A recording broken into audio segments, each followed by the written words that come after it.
So how was everybody's Christmas? It was a good Christmas. My son was home. His girlfriend came over. My daughter came down from Seattle. My son lives in Sacramento now, so it was good to have everybody here. Mm-hmm. And my dad lives with us now, so it was a family Christmas. That's really what I've learned about the holiday season of Christmas, New Year's, Thanksgiving. All these holidays is about family. It really It's, is. especially with me, I've been away in Nebraska for 5 months now. Yeah. Coming back here, that has been the primary focus. Has been regrouping with people, you know. Yeah. So I hadn't seen any of you guys in a long time, and it's really just good to see everybody. Yeah. And that reminds me even more. It's like once you lose something and you regain it, then you realize how important it is. Yeah. I ran into your brother and I asked him, I said, what is it like around the house with you being the only kid there at home? He said it's quiet. That's great. Yeah, so obviously I got to see my family. That was Good. probably the best part. Yeah. Unfortunately, though, my uncle who lives in California, his flight got canceled the day he was supposed to come in Oh no. because of the weather, that no. huge blizzard, whatever Right. we got. But fortunately for him, he got a big voucher back, so he left with $700 in his pocket. So Man, I'll tell you though, the flight cancellations are real. I've been hearing about that everywhere, and my mom decided to freak me out. I was on my way to the Omaha airport to fly back here, and I get a text from her, and she's watching the flight tracker because she just can't wait for me to get back apparently. So she's tracking the flight, and she says, "Your flight's been delayed." And I didn't have time to really fully look at the text. I started freaking out in my head. Oh man, how late am I going to be? What's going to happen here? Am I going to have to get a ride back? It was 15-minute delay.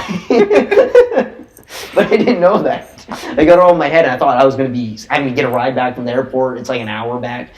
No, it was fine. But 12 hours in the airport. Yeah, exactly. Have you seen that? There's a movie about it. There's this guy who literally lived in an airport for like 20 years. Yeah. I thought I was going to be that guy. Yeah. yeah. Yeah. Eating crackers and. Yeah. Oh, yeah. So who got the best gift? Let's go around. So, I have always liked Calvin and Hobbes. Oh, yeah. And so I bought the books for my kids, and when my daughter got along, she read them, and then my son read them, and when he was a student missionary, he took some with him over to the island of Yap, and his students like to read them. My kids got me the whole bound collection, of all the Calvin. Oh, and wow. Hobbes. Wow. That's And awesome. so I'm going back and I'm rereading Calvin and Hobbes, and I first started buying them 30 years ago. Wow. So it's kind of fun. I Was fun. I noticed that about my gifts because over the years, as you evolve, as who you are, your interests change. You get different gifts.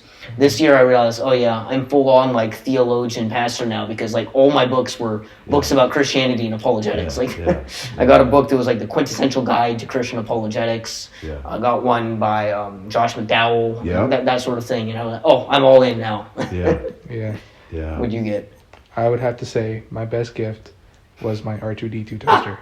Oh, R2D2 toaster. I'm- Doesn't it make noises? It makes Is that- noises. Yeah. that is fun. Yeah, I'm a big Star Wars guy, so my family got me an R2D2 toaster that makes noises when you toast stuff. That is too cool. So this whole week I've just been toasting stuff, toasting bread. How could you not? I know. How could you not? I feel like you're gonna have toast just because. Yep, exactly. Oh, that is so funny. We went for a week ago. We were down for 3 days in Disneyland, and we got to go on the new Star Wars ride. Oh, And my kids are big Star Wars people. Mhm.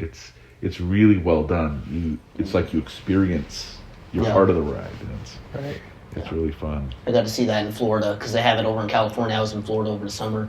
Galaxy's Edge. That was the thing. You can drink blue milk there. You can You can get on the Millennium Falcon. It's really immersive. It's a really cool experience. It's very much fun. Yeah.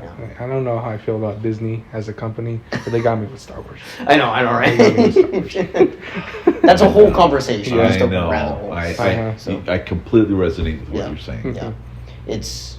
It was a cool experience though to go to Disney World. I'd been to Disneyland when I was like 3rd grade, and then this past summer going to Disney World. Yeah. It's a lot bigger. It's a lot bigger. Yeah. It's a big deal down there. Yeah. Yeah, lots of. Well, they have 3, 4 parks. Yeah. Animal Park. Yeah, there's like Animal Kingdom. Yeah. Then there's Hollywood Yeah. Adventures or whatever they call it, the Magic Kingdom. And then Epcot's Epcot's the other one. Yeah. Mhm. The giant ball. Just Yeah. yeah. And there are people who hit those parks, like all those parks in one day. I don't know how they do it. I don't know how they do We it. needed like a week and a half to hit all of them. Yeah. I would prefer to, okay, let's stay at one and at least explore this park. Oh yeah. Yeah. No, there's so much there. You can't you miss things if Yeah. you jump to Right. all of them one day. Yeah. No. Yeah. That would be like eating at the biggest smorgasbord, with all the food, and you can only just sample it, you can't eat it all. Yeah. Right. It's there, it's out of reach.